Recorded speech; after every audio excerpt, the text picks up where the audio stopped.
fazer parte da vida das pessoas, dando notícias, apresentando programas, prestando serviços? Então você precisa conhecer a Rádio Oficina. Todos os nossos cursos são reconhecidos pelo MEC com direito ao DRT. Rádio Oficina, os melhores cursos com os melhores profissionais. Venha realizar-se profissionalmente em um dos cursos da Rádio Oficina. Telefone 0 Pressadora 11 2063 1370. Radiooficina.com.br.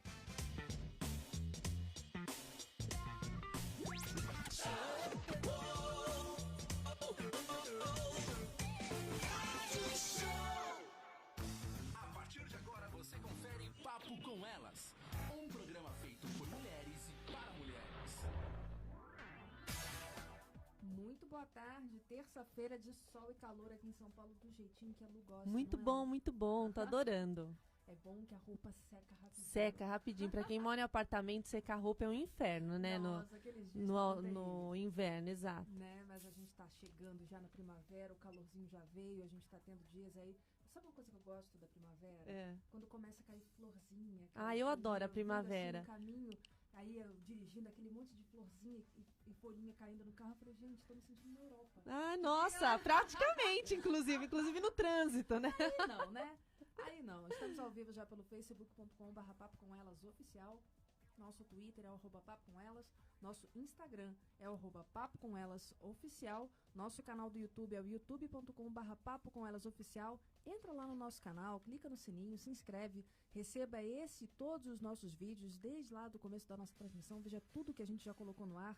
O vídeo de agora está sendo transmitido ao vivo pelo Facebook e mais tarde vai entrar lá no nosso canal do YouTube. Aí você aproveita, faz aquela maratona, não é, Lu? Sim, isso mesmo. Faz Maratona, aquela Papo com maratona. Elas. Isso, mas não se esqueça de se inscrever no nosso canal. A gente está com uma meta de atingir 500 inscritos no nosso canal até o final de setembro. Ajuda nós! É isso aí. Além do nosso YouTube, nosso canal, onde mais as pessoas podem ver os nossos vídeos, Lu? Lá no nosso site, papocomelas.com. Todos os vídeos que estão no nosso canal do YouTube também estão no nosso site. Mas, além disso, você ainda pode se manter muito bem informado, ficar sabendo de muitos eventos que estão acontecendo não só em São Paulo, mas no Brasil todo.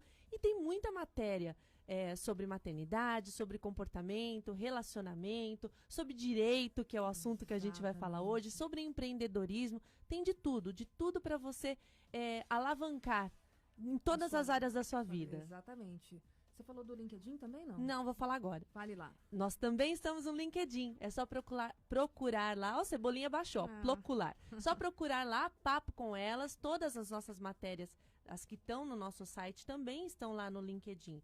Você pode nos seguir, compartilhar, nos ajudar a ampliar a nossa voz, né, Oli? É isso aí, porque quanto mais gente estiver divulgando, mais gente a gente consegue ajudar. Exatamente. Também, né, com essas informações. A gente está já ao vivo, então, a gente está ao vivo pelo Facebook, participe pelo Facebook também, você está ouvindo rádio e fica ligado aqui na gente, a gente está também aqui olhando as redes, você manda a sua pergunta, porque a gente está com um assunto bastante interessante, que é assim, a gente selecionou, a gente já vem falando dessa questão de direito, a gente falou outro dia, né, da LGPD, né, que é o pessoal... LGPDP. Né, muita letra. É muita letra. Muita letra. Né, mas é muito interessante e tem dicas, às vezes, que a gente não segue, que são para nossa segurança. Exatamente. Mesmo, né, e a gente vai falar disso hoje. A gente queria saber, né, você sabia que para ter um perfil no Facebook e Instagram é preciso ter, no mínimo, 13 anos de idade? Quantas crianças você conhece que já fazem parte destas redes e têm idade inferior a esse limite? Uma pesquisa realizada pela Lego com 3.000 crianças de 8 a 12 anos dos Estados Unidos, Reino Unido e China aponta que elas desejam ser youtubers. As antigas carreiras como astronauta, bombeiros ou até mesmo atletas famosos ficaram para trás. É certo que a internet e a tecnologia já são partes de nossas vidas e não há como negar isso. Porém, da mesma forma que o mundo online se desenvolveu, a especialidade do direito digital veio logo na sequência. Para falar sobre o assunto, nós estamos recebendo hoje aqui no Papo com Elas a doutora Daíli Costa Toigo. Tudo bem, doutora? Tudo bem. Primeiramente, eu quero agradecer o convite. É uma honra falar sobre esse assunto aqui na rádio, porque, enfim, é muito constante, é recorrente, né? A gente tem as crianças muito envolvidas hoje com a internet, com o YouTube. Todas têm hoje o sonho de ser um grande youtuber, blogueiro, enfim. Influencer. Já tem até na novela passando isso. Então, virou uma nova profissão, embora não regulamentada. A gente não tem previsão legal específica sobre a profissão de youtuber. Tanto mirim como até mesmo adulto. Tem projetos tramitando, mas nada em concreto. O que hoje a gente pode se calçar é com relação ao Estatuto da Criança e do Adolescente, o ECA, que protegem as crianças e tal. E a gente tem que ter uma atenção especial para essas crianças, porque não é só o exercício de uma profissão, né? Fazer o gosto ali, os pais fazerem o gosto da criança e também fazer o gosto próprio. Que alguns pais, eles não... isso é muito importante falar, eles influenciam os filhos a serem... Se projetam nas crianças, né? Às vezes é um desejo que o pai teve, ou a mãe, de ser famoso, de ser reconhecido. Na plataforma que existia antigamente. Né? Na TV, aí não deu certo. Queria ser Paquita. Eu queria.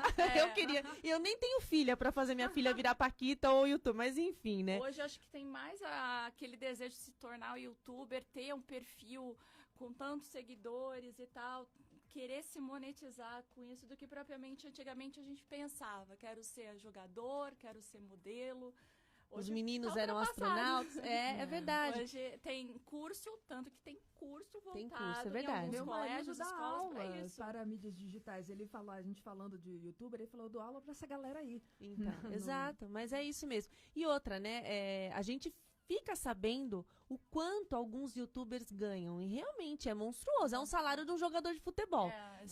Se a gente já ficava espantado pelos jogadores ganharem aquelas cifras enormes, imagina você saber que um youtuber que muitas vezes sair de casa. E que fala besteira, né? Muitas vezes, dependendo de quem conteúdo. Né? Do conteúdo, uma hora ou outra dá uma escorregada na casca da banana e fala uma besteira bem grande e afeta um monte de crianças, né? Antes de entrar no assunto propriamente dito voltado ao direito, acho que a gente tem que prestar atenção naquilo que até mesmo o próprio ECA, vou falar o Estatuto da Criança e do Adolescente, eu vou falar como ECA para facilitar aqui. Enfim, o ECA ele protege a criança, ele garante o lazer, garante o direito ali da imagem, a proteção daquela criança, que ela tenha um estudo compatível com a idade e tudo. Então, às vezes, essa profissão, ela acaba atrapalhando nesses conceitos trazidos pelo ECA. O trabalho infantil, ele é proibido até os 16 anos. Após os 16 anos, aí ela pode exercer como aprendiz. Certo. Então, só nessa circunstância. E ainda tem um dia na semana, na condição de aprendiz, que ela tem que se dedicar a uma instituição ligada a esse projeto aprendiz. Então, o ECA ele vem com esse intuito de proteger o estudo, o lazer da criança, e às vezes essa profissão ela toma um tempo razoável, porque tem que participar de eventos, tem que produzir conteúdo, editar, tem que pensar num roteiro, pensar no que vai fazer. Gravar. Então, aquele tempo a criança poderia estar estudando, fazendo uma atividade extra. Coisas de criança, né? Coisas de criança, brincando com outras crianças. Então, hoje os maiores instigadores disso, como eu disse no começo, são os próprios pais. Então, é muito complicado conciliar isso, certo? Então, vem toda uma conjectura por detrás jurídica. Olha, e aí, como que vou regulamentar aí essa profissão que não é regulamentada? Como que o recurso adquirido pela criança, os pais na condição de genitores, que vão administrar aquele patrimônio. Então, vai administrar corretamente? A gente teve caso nos Estados Unidos que o filho já até ingressou com ação para tentar reaver o patrimônio perdido, porque os pais ganharam um valor razoável e acabaram se perdendo. Queimaram, né? Usaram para outras coisas que não para o interesse da criança, né? Então, para uma faculdade, para aplicar na própria educação, na sobrevivência.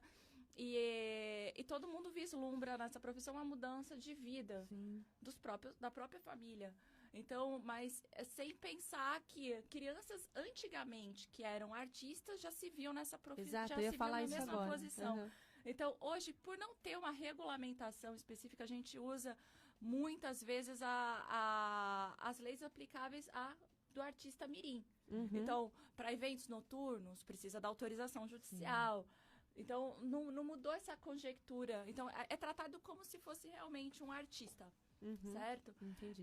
Mas, infelizmente, a gente ainda está progredindo. A internet é muito rápida. Não só com relação a isso, como a gente vai falar depois, com relação às fraudes, enfim, aos crimes que envolvem a internet. Por exemplo, a pornografia, que é algo muito complicado. As mães levam, às vezes, os filhos para fazer um foto teste, numa agência, alguma coisa. E mal sabe que aquelas fotos podem ser usadas em sites escusos. Então, é muito complicado essa questão. Eu acho que os pais têm que ter uma atenção. Então, saindo um pouco desse âmbito do direito, uma dica que eu dou é que os pais supervisionem esses acessos das crianças, que monitorem esses tablets, esses dispositivos, seja celular, talvez delimitar o tempo para uso, restringir o acesso a determinados conteúdos de YouTube, de outros, enfim, sites complicados, conteúdo adulto, certo? Então, talvez seja uma forma da gente conciliar o uso da internet para que não seja danoso para uma criança, que talvez nem tenha idade cernil, quer dizer, não tem idade cernil, né? Mas daí, o fato da profissão youtuber, influencer, essas profissões ligadas aos perfis de redes sociais não serem regulamentadas, deixa eu me fugir da palavra, isso dá uma brecha, né? Então, para que os pais ajam, os pais ou a própria criança, enfim, que faça-se ali uma carreira online, então tem essa brecha. Fica mais difícil de restringir, assim, judicialmente falando. Judicialmente, sim, porque, na verdade, um pai, uma mãe, ela só perde o poder sobre a criança, o poder paterno, materno, quando tem alguma coisa realmente consistente, um abuso, ou até drogas, mesmo alguma coisa assim. o uso da imagem da criança para determinadas coisas, finalidades outras. Sim. Então, os pais, eles podem ser responsabilizados. Tanto que teve uma ação que o Ministério Público ingressou com relação àquela que é proibida a propaganda para a criança. Sim. Então, muitas crianças recebiam aqueles brinquedos e faziam aquela propaganda. Isso influenciava outras crianças a adquirirem aquilo. Que eram recebidos, tem até um nome que agora me fugiu da mente. Que eles recebiam os presentes, abriam Unpacking. Meu filho Unpacking. Meu filho assistia direto isso. As crianças abrindo. Existe isso para adulto também, né? Só que é com um celular às vezes, alguma coisa. Você recebe o pacotinho, aí você vai abrindo e vai contando. Olha, a embalagem é assim, assada, aí não sei o que, não sei o que. Vai mostrando tudo que vem lá dentro da embalagem. E é proibido esse ato, porque é proibida a publicidade direcionada para crianças, entendeu? Então, eles ingressaram com uma ação civil e proibiram alguns influencers de fazer isso. Eu não lembro se o Lucas Neto estava envolvido nisso. Ele teve um problema assim, nesse sentido, tanto ele quanto o Felipe. Tiveram a proibição. Então, é complicado nessa seara, tanto da propaganda, porque afeta realmente a linguagem. Muitas vezes a gente vê uma linguagem própria, as crianças de 2 anos talvez não, mas 3, 4, 5 anos, falando coisas que não são comuns para a idade, coisa além, né? É que assim, né, na minha época eu brincava na rua, mas acho que até pelo desenvolvimento moderno, a mobilidade, a violência foi crescendo, as crianças não brincam mais na rua hoje. Os meus filhos são criados em apartamentos, os seus também, né, Oli? São criados em apartamentos, então assim, é outro tipo de brincadeira. Brincam, mas passam muito tempo também com dispositivo eletrônico, até porque, como a gente falou no começo na introdução, né, a internet faz parte da nossa vida hoje, né? A gente é que tem que, principalmente como no papel de pai e de mãe responsável, a gente que tem que administrar, né, como que é feito o uso disso tudo, né? Mas, bom, eu ia começar perguntando se a internet não é terra de ninguém, mas você já falou que então não é terra de ninguém. Não é simples assim. Hoje quando a gente fala que não tem regulamentação específica, não quer dizer que não tenha regulamentação. Por exemplo, igual eu falei, a gente pode usar o ECA, pode usar alguns dispositivos por analogia que se aplicam aos artistas, né? Aquilo que eu falei, dei o exemplo da autorização para frequentar eventos noturnos, para viagens, acompanhado de terceiros, enfim, aquela coisa. Mas também, por exemplo, uma coisa que veio, ajudou de certa forma ajudou e prejudicou, porque tornou a coisa um pouco mais rígida, a retirada de conteúdo da internet. Por exemplo, uma criança que tem sua imagem propagada hoje, amanhã passou um tempo, não gosta daquilo que foi falado e tal. Com base no que a gente tem hoje, eu não posso dizer no futuro, mas com base naquilo que a gente tem hoje do normativo trazido pelo Marco Civil da Internet, você só retira um conteúdo se ele tem nudez, se ele tem pornografia, se é uma vingança pornográfica.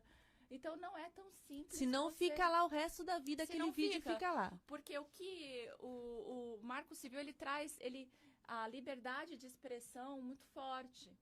Então, por exemplo, se a gente tem hoje artistas, eu tive um caso até no escritório, artistas que fizeram trabalhos anteriormente, se julgavam imaturos, enfim, não gostam do que está aí visível na internet, entraram com uma ação para retirar aquele conteúdo e foi negado. Por quê? Porque ele já concedeu o uso de imagem ali naquele passado, entendeu? Os pais, no caso de crianças, já concederam o uso da imagem.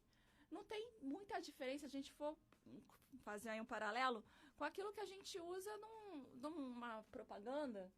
Os pais não colocam os filhos para serem modelos, fazer uma determinada propaganda que vincula não só hoje.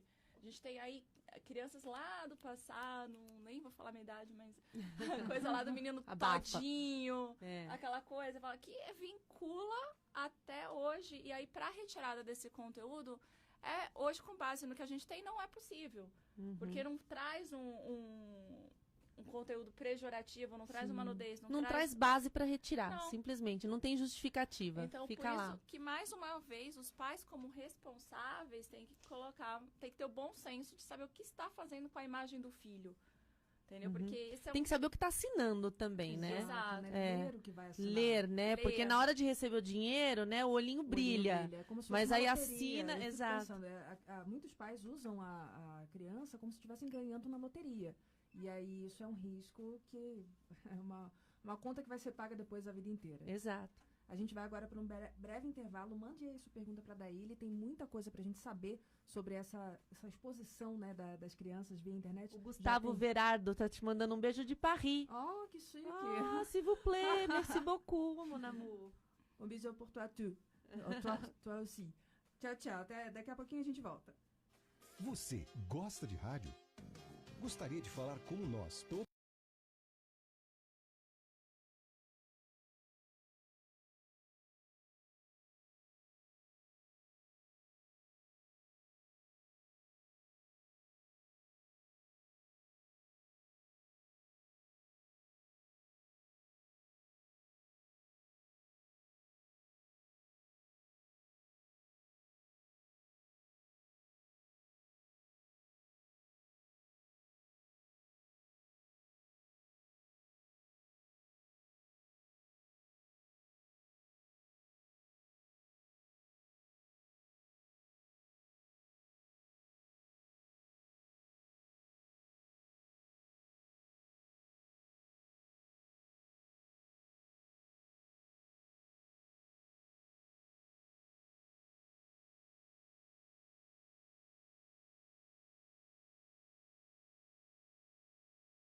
Estamos de volta aqui, a gente engrenou no papo, que a gente nem conseguiu falar o tanto de coisa que a Daíli faz, não é, Lu?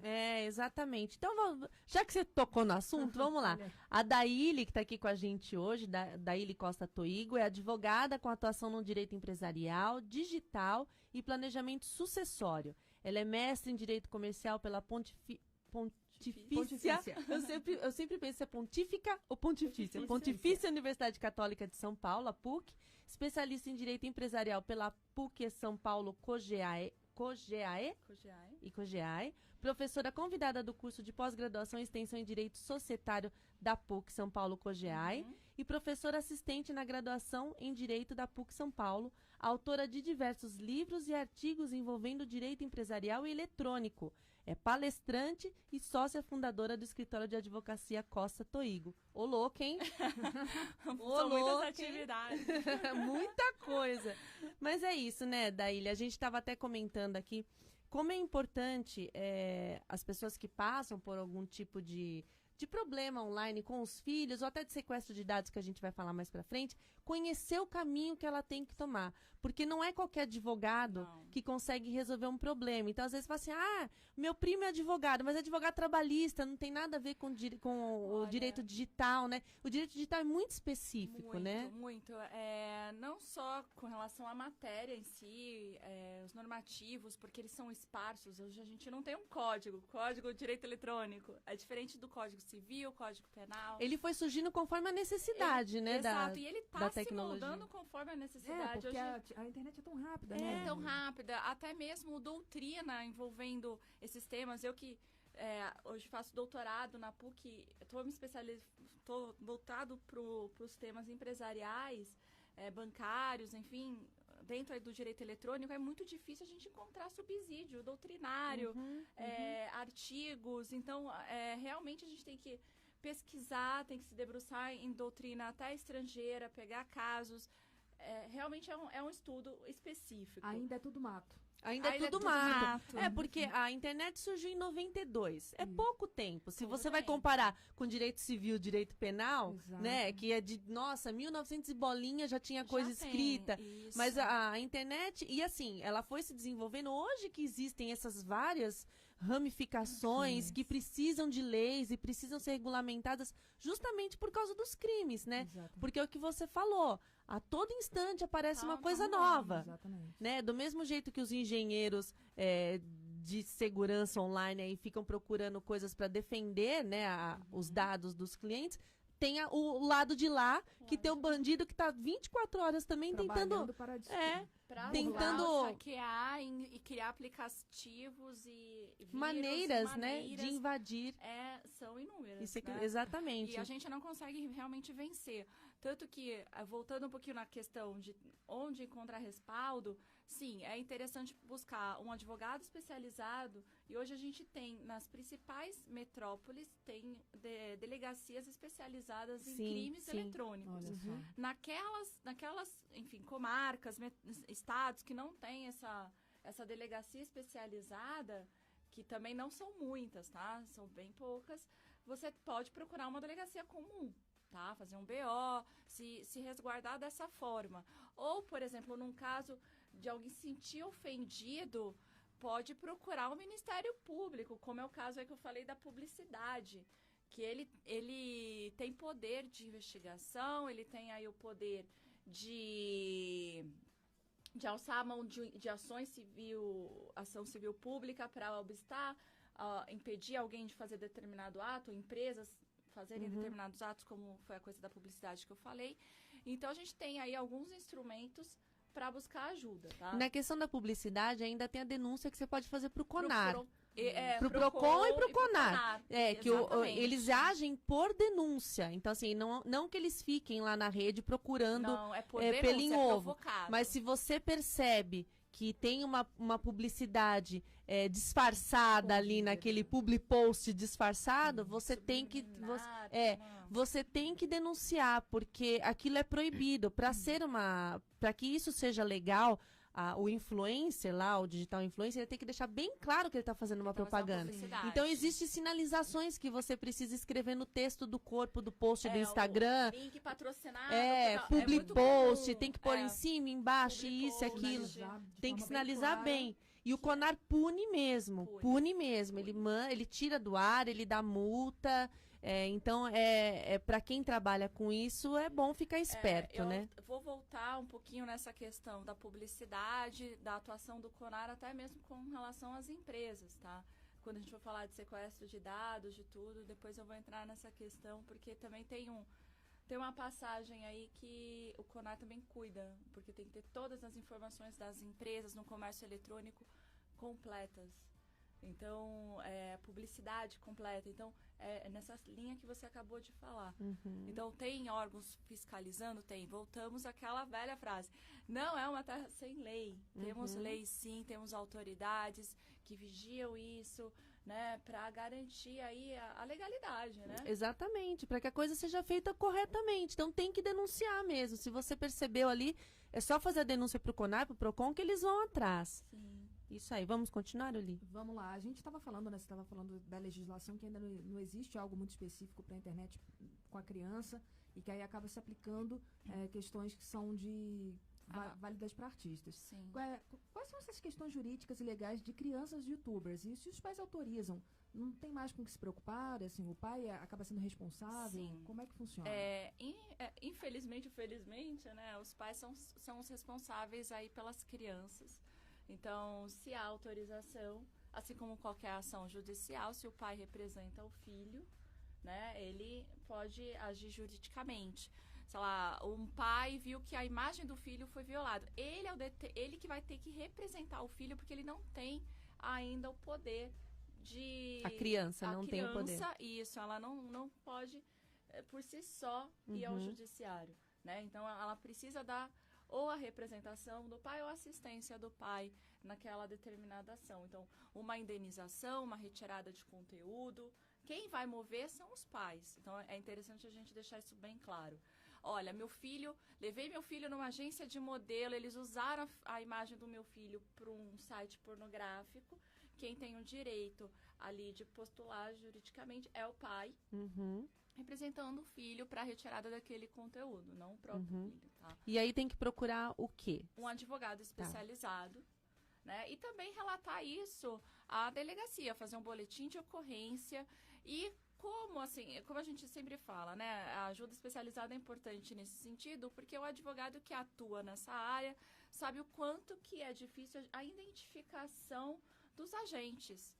Então, essa é a maior preocupação, é a identificação dos agentes, porque de acordo com o Marco Civil da Internet, o provedor ele só pode guardar os dados por 6 meses. Certo. Então, depois de 6 meses, ele não tem obrigação mais de guardar aqueles dados. E às vezes aquele inquérito, aquela investigação demora mais tempo que isso. Então, se não tiver uma ajuda fervorosa, uma participação mais próxima ali para tocar aquele inquérito, de investigar, de procurar informação, de repente até contratar alguém na informática para buscar isso. E é muito importante os pais tirarem prints, pegar o que for possível ali para se munir de prova, de instrumentos para investigar aquilo e chegar nos próprios agentes. Então, hoje a nossa dificuldade maior é relacionada à identificação desses agentes, devido ao anonimato da rede, né? Você cria perfil falso, você falsifica um IP, sei lá, é que eu não sei tão bem, não domino... Como que é o hacker, né? A Deep Web. Não sei esse comportamento deles, mas a fundo, como eles atuam, mas eu tenho aí os casos já passados que acabam sobressaindo, você sabe mais ou menos a maneira que eles fazem. Mas a não ser que a pessoa seja muito, muito ninja, né? Pra falar a gíria, nesse tipo de coisa, porque até os ataques homofóbicos, raciais que acontecem no Instagram, então, algumas pessoas até são identificadas, né? Porque a pessoa, às vezes, também é um usuário que não usa o nome dele no perfil, coloca um apelido qualquer e acha que ninguém sabe, não vão descobrir quem é. Mas, no fim, eu lembro até que no caso da filha do Bruno Gagliasso, Sim. que ela sofreu o Acharam, ataque racial, acharam a pessoa, várias, né? Todo Sim. mundo que fez os ataques foram indiciados. Não sei o que aconteceu, se tiveram que pagar multa ou se foram presos, enfim. Mas tem como achar, Tem. né? A não ser quando a pessoa é muito, sabe bem mexer, e aí, que nem você falou, modifica IP e tal, mas aí precisa ter um nível de especialização que, né? Meu Deus do céu. Enorme, exato. Agora, quando a gente pensa em furtos do perfis do Instagram, que isso acontece, né? Muitas pessoas relatam que tiveram seus perfis hackeados. Parece que não faz muito sentido, porque por que uma pessoa vai hackear o perfil de um influencer com milhões de seguidores? Mas aí você até estava falando que é a questão de pedir dinheiro, né? Que isso é o sequestro de dados, certo? Isso, é o sequestro de dados. Tem vários tipos de crimes dentro aí do meio digital, tá? Tanto que a lei, que é mais conhecida, não vou falar de números, porque, enfim, eu acho que é mais fácil falar que a Lei Carolina Dickmann tipificou os crimes, que é deter os dados, obter os dados, adulterar, destruir dados através de dispositivo móvel ou dispositivo eletrônico de maneira fraudulenta. Então, assim, a invasão tem que ocorrer sem o consentimento da vítima, seja ela tácita, né, oculta, ou expressa. Então, se você deu sua senha para determinada pessoa cuidar do seu perfil e ela pegou o seu perfil, isso não é crime. Porém, se ela foi hackeada, se ela foi identificada, se houve um uso, por exemplo, de um falso antivírus, de um e-mail e tal, houve uma invasão através de um meio fraudulento, aí sim a gente pode tipificar como um delito. Se não, não. Então, essa lei, ela alterou os 2 artigos do Código Penal para tipificar isso como um delito, certo? Então, você pegar uma conta, utilizar, seja para obter uma vantagem indevida, seja para, enfim, usar daquela conta para ter as fotos, enfim, mandar mensagens para os outros usuários e tudo. Então, isso é, sim, um delito, é um crime. E também passar imagens também é outro delito. Então, sei lá, alguém mandou um nudes, mesmo que tenha a cara borrada da pessoa ali, o rosto borrado na foto, é um crime você passar isso. Então, às vezes você acha que isso não é um crime, mas é. Entendeu? A gente teve um caso famoso recentemente, né? Teve o do Stênio Um Garcia. jogador de futebol, começa com Ney e termina com Mar, mas eu não vou falar o nome dele, enfim. Exatamente. Porque, na verdade, ele estava sendo até acusado de ter passado essas fotos pra frente, não do crime do estupro em si, né? Exato. Foi isso que, na verdade, o calcanhar de Aquiles dele foi esse. Foi exatamente. E isso porque não tinha o rosto dela, não tinha o rosto dela, mas mesmo assim foi caracterizado como crime. Porque pode ser identificado por uma tatuagem, pelo próprio corpo, pelo ambiente. Então, isso tudo é crime. Então, hoje aquele que pegou a senha do namorado, entrou ou descobriu a senha de maneira fraudulenta, sem autorização, entrou na conta para ver o que tem ali, é um crime. Então, as mulheres ciumentas têm que tomar cuidado também. Na minha cabeça, eu já imaginei meu filho, viu, mãe? Que vira e mexe, eu vou dar uma olhada no WhatsApp dele sem ele saber. Se agora ele estiver ouvindo, ele acabou de ficar sabendo, mas enfim, né? Eita. Agora, Daíli, quando acontece isso, a pessoa ali, de repente, ficou sabendo que uma foto dela vazou, ou um áudio, que teve até aquele caso do Neiva do Céu, né, que acabou virando meme delas lá, que foi assim, eu tava viralizou, e assim, eu assisti uma entrevista delas, primeiro que assim, lógico, eu morri de rir, porque agora elas já estão levando na esportiva mesmo, mas a Ivete, que foi quem passou o áudio pra Neiva do Céu, ela falou que ela ficou muito mal, que ela só chorava, a Neiva também só chorava, porque elas começaram a ser hostilizadas na rua. A Ivete comentou que a filha dela falou assim, você não é mais minha mãe, porque você me mata de vergonha. Isso traz toda uma sobrecarga, isso é muito interessante. Tem uma sobrecarga muito grande para a pessoa. Mas a gente vai ter que falar disso depois do intervalo, né, Oli? Porque assim, essa parte a gente... É um assunto extenso e não vai conseguir terminar agora, né? Mas a gente vai falar sobre isso na volta, porque eu acho legal a gente debater essa questão. É isso aí, daqui a pouco a gente volta, manda sua pergunta, não sai daí.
Estamos de volta. Fala a história aí da Neiva, que eu não sei qual é a história. Tô perdidona.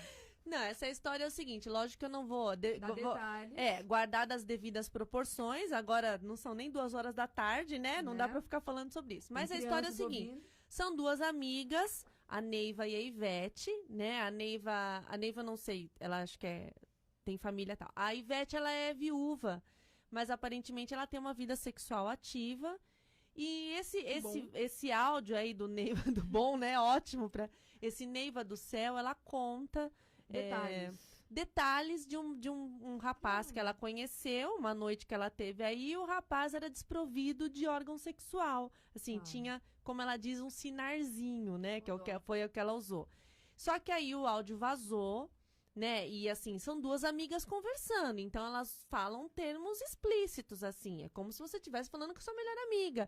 Então você conta, sem pudores. Sem pudores, exatamente. E aí o áudio vazou e aquilo viralizou. E as 2 ficaram chocadas, porque elas juram de pé juntos que nenhuma, nem a outra vazou o áudio. Né? Nem, assim, não saiu do celular de uma nem da outra. Então elas não sabem como foi que esse áudio vazou. Elas comentaram na entrevista que eu vi que até num primeiro momento elas brigaram, porque a Ivete falou, você vazou o meu áudio, você passou. E ela falou que não. Aí conseguiram, uma com a outra ali, conseguiram ver que não foram elas mesmas e a gente não sabe. E isso entra no crime que você falou, né? Entra no crime de você obter indevidamente. Você pode entrar na nuvem, no iCloud, no Dropbox, no Google Drive e obter ali todos os arquivos daquela pessoa, fotos, áudios, documentos. Então, isso pode acontecer. O roubo do WhatsApp também é uma outra situação que eu vou chegar aí também, vou falar sobre isso. Então, casos, por exemplo, de pessoas que têm contas roubadas ou ingressou indevidamente no dispositivo, que é o caso que eu vou contar, de uma menina, acho que foi Mato Grosso, que o rapaz entrou e começou a pedir dinheiro para ter acesso ou para divulgar, na verdade, para não divulgar as fotos dela, que é com o namorado, que é nua. Fotos íntimas. Fotos íntimas. E ela ficou com tanto medo, não tinha aquele recurso e acabou se suicidando. Então, gente, isso tem uma sobrecarga muito grande. E aí foi provado até que ele não tinha isso, era um blefe. Então, se você teve sua conta hackeada, roubada, tire print, simula de informações, né? Pegue ali, faça o bloqueio do seu celular ou dessa conta, troque senha. Depois eu vou dar algumas dicas de segurança, tanto de computador como do celular, para você evitar passar por determinadas coisas como essas. Hoje, as redes sociais, o Instagram e o Facebook, que são do mesmo dono, né? Facebook, Instagram e WhatsApp, são os 3 do Mark Zuckerberg. Hoje eles já têm a verificação de 2 fatores. Exatamente. Né? Então, assim, eu recebi, há pouco tempo atrás, uma informação que estavam tentando entrar no meu Instagram. E eu achei estranho, porque assim, como eu entro em dispositivos diferentes, às vezes desconecta um e aí eu vou conectar de novo e eu recebo o e-mail, mas eu sei que fui eu. Mas quando eu recebi, eu vi que era do Rio de Janeiro, que não tinha nada a ver comigo. Então, assim, a primeira coisa que eu fiz, entrei lá e troquei minha senha, fiz tudo porque, né, se já estavam tentando é porque estavam perto, né? Estavam perto. Eu posso contar o meu caso. Por favor. Eu tive minha conta do WhatsApp, pasmem, hackeada. Como isso ocorreu, né? Através de um funcionário da própria operadora, que a gente fala que são infiltrados. Como que a sua conta de WhatsApp pode ser clonada? Olha. Por um funcionário, por links que podem te enviar, por SMS que você recebe e clica sem querer, e ele já passa a ter acesso à sua conta. Então, um funcionário da operadora clonou meu chip.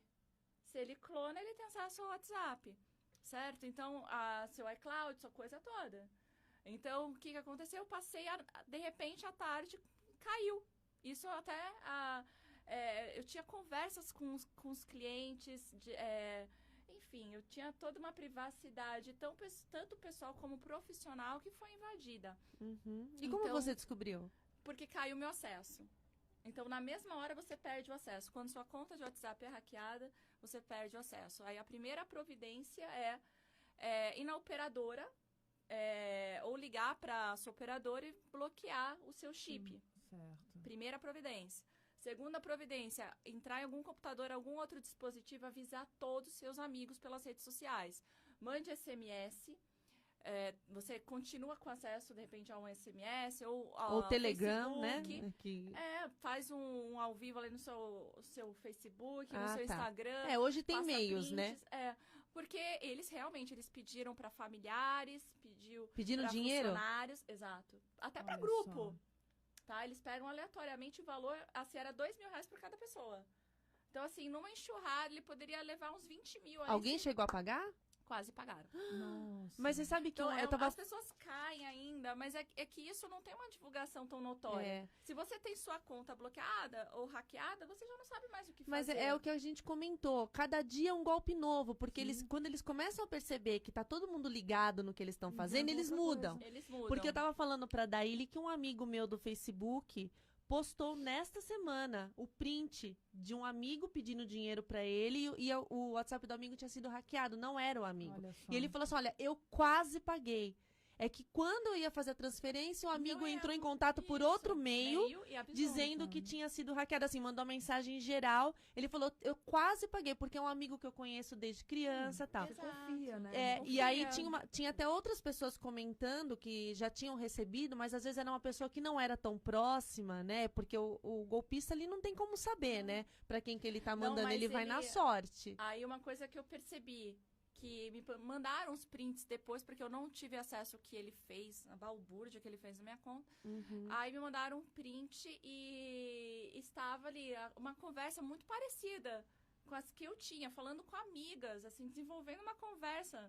Que é pra não desconfiar, né? Exatamente. Então, no mínimo eles dão uma olhada no que você no pegou, até histórico, copia algumas coisas que dê pra montar uma historinha nova, né? A Exatamente. criatividade nessa hora é enorme, né? Então, assim, do ponto de vista legal, procure uma delegacia, que ela pode ser uma delegacia voltada só pro direito eletrônico, como não, façam BO, se resguarde, porque muitas pessoas já têm a própria senha do banco atrelada a isso, tá? Então, do ponto de vista pessoa física, em sequestro de dados, é isso que você tem que fazer. Se estão pedindo bitcoins, acontece muito isso. Sim. Olha, eu vou te devolver a conta do seu Instagram com tantos seguidores. Me dá tanto em bitcoins. Não caia nisso, tá? Bloqueie sua conta. Pode passar um e-mail para o WhatsApp, para o Instagram, bloqueando isso, pedindo bloqueio. Vocês conseguem acesso fácil a isso. Pode demorar um pouco, mas eles bloqueiam a conta.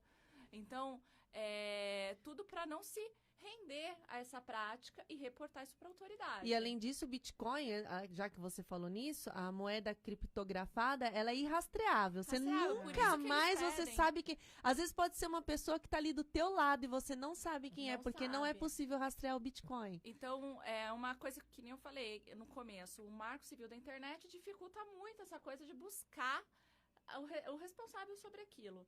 Agora, com relação à empresa, é muito constante entrarem no servidor, pegarem os dados, pegarem todo aquele... Você diz do WhatsApp comercial. Não só. Teve um caso, isso faz algum tempo, tá? Em 2015, 2016, já estavam roubando dados das empresas. Ah, tá. Então, de cadastro de clientes, fornecedores, fórmulas, então, know-how. Então, esse vazamento de dados... É muito importante a gente falar disso, porque a Lei Geral de Proteção de Dados, que vai entrar em vigor em agosto de 2020, as empresas vão receber multas altíssimas, porque o Marco Civil ele traz a proteção à sua privacidade e aos dados pessoais, os dados sensíveis. Então, aquilo que a empresa não utiliza efetivamente no seu negócio, ela tem que descartar. Você entende? Ela não pode ficar retendo informações de funcionários, seja banco de dados, né? E aí é responsabilidade da empresa, né? Empresa. Então, se acontece algum vazamento, a pessoa pode processar a empresa. Exato. Tanto a pessoa como procurar o PROCON, vai ter uma agência responsável sobre essa fiscalização e vai disciplinar essas punições. As punições são altíssimas, podem chegar a mais de 3 milhões. Então, as empresas que não se adequarem à Lei Geral de Proteção de Dados podem realmente ser muito prejudicadas do ponto de vista econômico diante de algum vazamento. Eu já advoguei para empresas que uma das funcionárias, a gerente de uma área, ao saber que iria ser demitida, pegou todos os dados dessa empresa, de fornecedores, de clientes e tudo, de know-how, fórmula, sabe? Nossa, Então, gente. e mandou para o e-mail pessoal dela. Então, a gente teve que reportar isso para uma delegacia, fazer ela ser cientificada, notificamos ela que ela estava detendo essas informações, qualquer vazamento, ela seria responsável. Então, por isso que eu falo. Mas aí tem prisão para uma pessoa assim? Tem a pena, ela varia, tá? Depende do delito. A gente hoje não tem essa figura propriamente, certo? A gente tem esses 2 dispositivos que eu falei, da Lei Carolina Dickmann, tem também um decreto que regulamenta isso, né? Para ter todas essas informações das empresas no comércio eletrônico, a privacidade de dados, o armazenamento, o tratamento disso e tudo. Então, é tudo por outros normativos, certo? Então, a empresa que se vê nessa posição, ela tem que treinar seus funcionários, ela tem que mudar o seu próprio TI.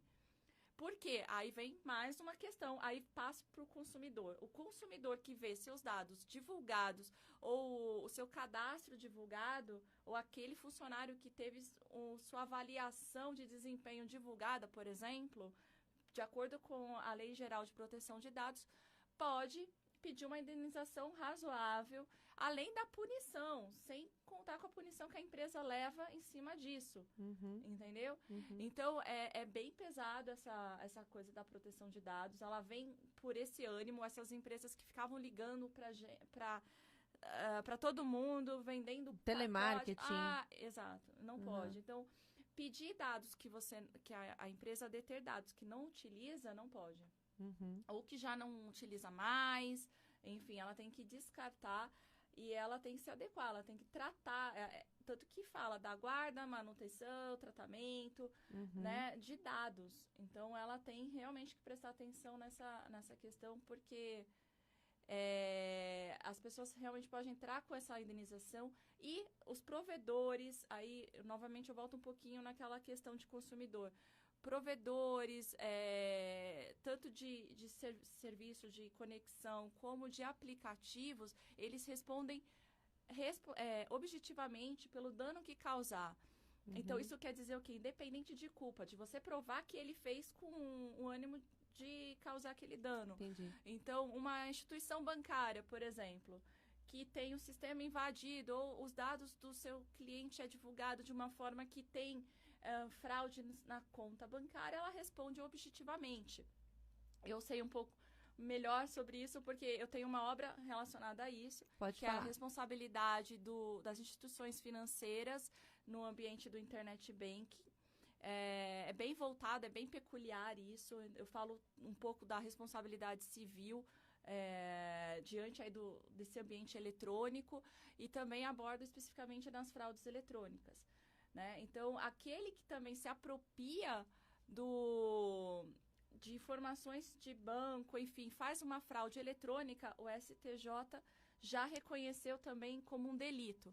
Depois eu falo melhor sobre isso. Acabou, Thaíli. Não vai ter depois, não. Eu falei pra você terminar, pra você dar os seus contatos, senão a gente não ia conseguir nem falar onde que as pessoas te acham pra saber mais sobre o seu trabalho, comprar o seu livro. Já foi! Você viu como passa rápido? Acabou. Aí, não cortou. Contatos? Pode falar seus contatos. Meu Deus! Então vamos lá. Vocês podem me encontrar no Instagram, Daíli com dois L's, Toigo ADV. E o site do escritório é Costa Toigo Advocacia. É bem fácil, trabalho aqui em São Paulo, mas atendo outros estados. E o seu livro tá vendo aonde? Meu livro tá nas melhores livrarias, tem na Saraiva, na Amazon. Qual o nome mesmo? Tenho 2, um que é de planejamento sucessório e o outro é responsabilidade das instituições financeiras no Internet Banking, editora AGWM. Muito bem, Acabou, muito bem, muito obrigada. obrigada. Não vai dar nem pra gente. Vai ter que voltar pra falar de mais coisas. É isso aí. Papo com Elas fica por aqui, a gente volta amanhã, Lu.